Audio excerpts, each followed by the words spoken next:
नमस्कार, आप देख रहे हैं गढ़ आवाज। मैं हूं महावीर सिंह रमन आपके साथ। आज हम आपको कोटद्वार की एक ऐसी शख्सियत से मिलाने जा रहे हैं जिन्होंने अपना जीवन गौ सेवा और हिंदुत्व की लड़ाई के लिए समर्पित कर रखा है। आपने बहुत टाइम से उनको देखा है मीडिया में और सोशल मीडिया पे कि वो हमेशा जो है कि लगातार उन्होंने पहले गौ सेवा करी। जहाँ भी घायल गाय होती थी उनका इलाज करने के लिए तुरंत जो है कि वो पहुँच जाते थे।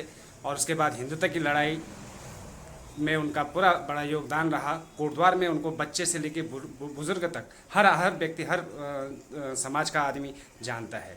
तो आइए आज आपसे मुलाकात करवाते हैं कोटद्वार के प्रसिद्ध सेवाकार और हिंदुत्व की लड़ाई लड़ने वाले दीपक बजरंगी जी से। बजरंगी जी, आपका गढ़ आवाज में स्वागत है। जी महावीर जी, आपके गढ़ आवाज के सभी दर्शकों को मेरा बहुत बहुत प्रणाम, बहुत बहुत नमस्कार। आपके चैनल के लिए बहुत बहुत शुभकामनाएं और आपको भी बहुत बहुत शुभकामनाएं। गौ सेवा, हिंदुत्व की लड़ाई और अभी आपने भगवा जो है चोला धारण किया है, इसके पीछे क्या कारण? देखिए, आज देश के परिस्थितियां ऐसी हैं कि आज हमारे हिंदू समाज के ऊपर एक बहुत बड़ा अघोषित संकट खड़ा हो गया है।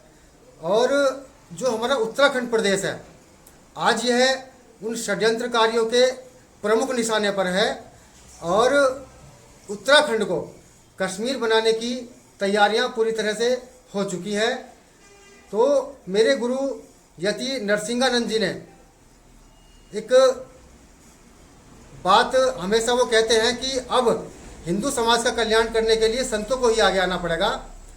तो अपने कार्य की गति को बढ़ाने के लिए मैंने इस चोले को धारण किया और मैंने अपने गुरुजी के आश्रम में जाकर के संन्यास की दीक्षा ली। आने समय में क्या क्या गतिविधियां रहेंगी आपकी? देखिए, जैसा मैंने बताया, हमारा उत्तराखंड इस समय बहुत ही विषम परिस्थितियों से गुजर रहा है। हमारे प्रदेश की छोटी छोटी बच्चियां, छोटी छोटी बहन बेटियों को बरगला करके उनकी तस्करी की जा रही है। और ये किसी से छुपा नहीं है कि इस कार्य को अंजाम देने वाले वो कौन लोग हैं। हमें हिंदू समाज को जागृत करने के लिए और ऐसे तत्वों को उत्तराखंड से बाहर खदेड़ने के लिए जो मिशन हमें हिंदू समाज ने दिया है और हमारे पूज्य गुरु जी ने दिया है, हम उसको पूरा करने के लिए पूरे उत्तराखंड में कार्य करेंगे। इसके लिए हमने कार्य योजना बना ली है और पूरे उत्तराखंड के प्रत्येक जिले में हम लोग टीमों का गठन कर रहे हैं और हमारा कार्य शीघ्र ही आपको धरातल पर दिखाई देने वाला है। पुरोला की घटना जो अभी ताज़ा तरीन है और इस वक्त जो है कि वहाँ पर बहुत एक बवाल मचा हुआ है, पलायन कराया जा रहा है, लेकिन उस पर ओवैसी का हस्तक्षेप, क्या ये आप समझते हैं कि ओवैसी के हस्तक्षेप पे हमारे उत्तराखंड की सरकार को उसकी बात माननी चाहिए? देखिए महावीर जी, हमारे देश के अंदर कोई भी सरकार हो, चाहे वो कांग्रेस की सरकार हो, चाहे वो भारतीय जनता पार्टी की सरकार हो, सारी सरकारें तुष्टिकरण का कार्य करती हैं, सारी सरकारें वोट बैंक की राजनीति करती हैं। क्योंकि हिंदू समाज बहुत जल्दी इनके बरगलाए में आ जाता है। और मैं हिंदू समाज को ये संदेश देना चाहता हूँ कि चाहे वो कांग्रेस हो और चाहे वो भारतीय जनता पार्टी हो, कोई भी पार्टी, कोई भी नेता आपको बचा नहीं सकता। अगर आपको अपना अस्तित्व बचाना है, अगर आपको उत्तराखंड को बचाना है, तो आपको स्वयं साधु संतों के साथ खड़ा होना होगा और कोई विकल्प आपके सामने नहीं है। उदाहरण आपके सामने है। आपने देखा है किस प्रकार से जम्मू कश्मीर से जब आप लोगों को भगाया गया तो वहां पर ये कांग्रेस भी थी, वहां पर ये भाजपा भी थी, वहां पर ये नेता भी थे, वहां पर पुलिस भी थी, वहां पर फौज भी थी, वहां पर मीडिया भी थी। लेकिन क्या हुआ? क्या आपको ये लोग बचा पाए? क्या आपकी हत्या को रोक पाए? क्या आपकी बहनों की अस्मत को बचा पाए? आखिर भागना पड़ा ना आपको। यही हाल उत्तराखंड में भी होने वाला है। इसलिए मैं कहता हूं, मेरे हिंदू भाइयों, इन राजनीतिक नेताओं के चक्कर में बिल्कुल ना पड़े। अगर आपको अपना अस्तित्व बचाना है तो साधु संतों का साथ दीजिए, हमारा साथ दीजिए। हम आपको वचन देते हैं कि अगर आप संत समाज के अनुसार चलेंगे, हमारे अनुसार चलेंगे, तो बहुत शीघ्र ये ओवैसी जैसे लोग गायब हो जाएंगे। कल महाराष्ट्र की घटना भी आपको जानकारी होगी कि वहाँ संगठनों ने जो है आवाज़ उठाई और वहीं सरकार ने उनके ऊपर लाठीचार्ज करवा दी। महावीर जी, मैंने यही कहा कि कोई भी पार्टी आज हिंदू समाज के लिए कार्य नहीं कर रही है। हिंदू समाज को आज भारत के राजनेताओं ने मरने के लिए छोड़ दिया है। मैं हिंदू समाज से यही कहना चाहूँगा कि इन नेताओं के बरगलाने में बिल्कुल न आए।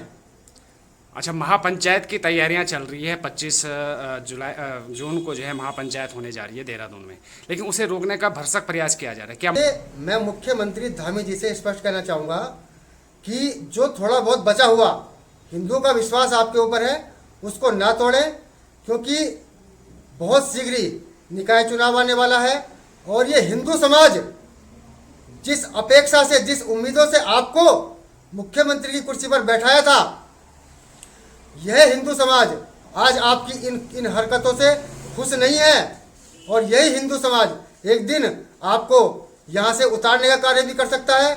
इसलिए माननीय मुख्यमंत्री महोदय, आप हिंदू समाज की भावनाओं से बिल्कुल भी खिलवाड़ ना करें। और जहाँ तक बात है महापंचायत की, तो ये महापंचायत होगी, अवश्य होगी।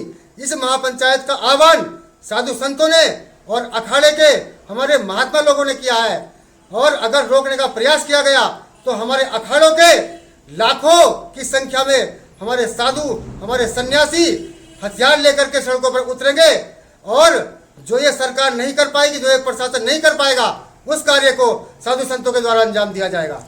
भाजपा ही एक ऐसी पार्टी है जो हिंदुत्व के लिए लड़ाई लड़ती है, लेकिन अगर कहीं ना कहीं ये महापंचायत रुकती है या ओबीसी के कहने पे उत्तराखंड सरकार जो है कि एक दबाव बनाती है, जैसे कि कहा गया है कि उन पे कानूनी कार्रवाई होगी जो लोग इस तरह का जो है पुरोला में बवाल मचा रहे हैं, तो क्या आगे होने वाला है?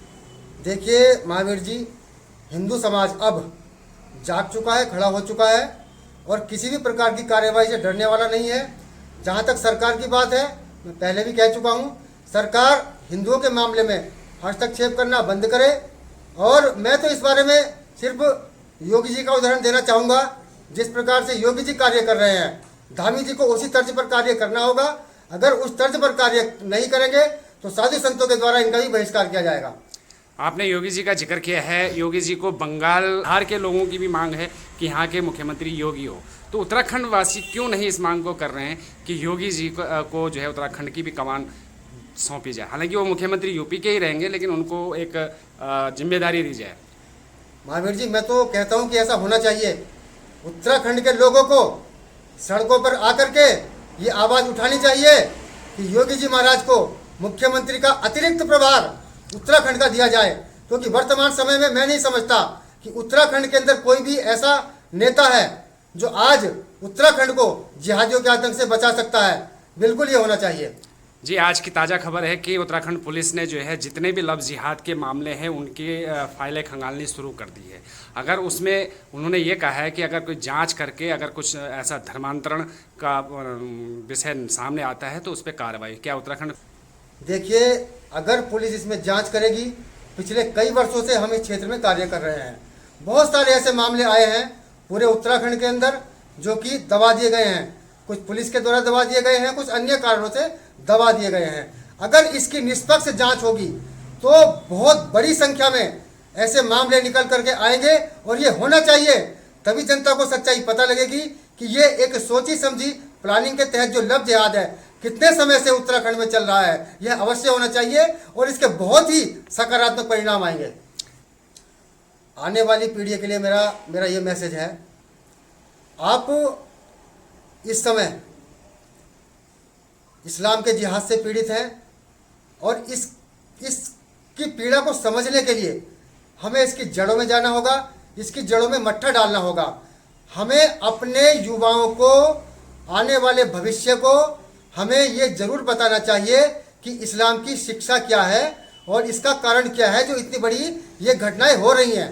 हम जब तक सच्चाई को नहीं जानेंगे तब तक हम उनका मुकाबला कैसे करेंगे?